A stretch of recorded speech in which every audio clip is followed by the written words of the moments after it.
I'm going to begin by adding some pigment but using the side of the pencil. I'm using a 140-pound watercolour paper. It's a knot surface, which means that the texture is going to show on this surface and give us a really lovely result. As I introduce the water, you'll notice how bright the colour is. It's quite surprising because when you see the colour initially put down on the paper, the difference is not as obvious.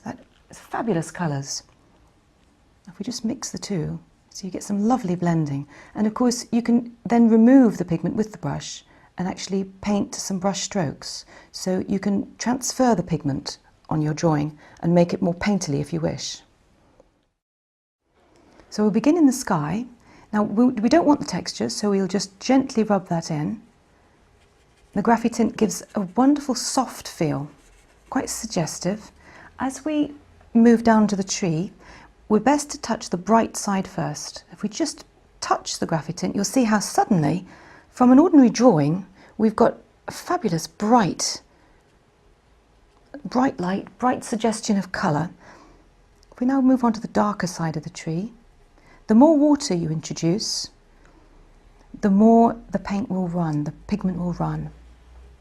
What's nice about this is you get this lovely flocculation. It's a natural separation of the graphite in the pencil, so you get this lovely texture.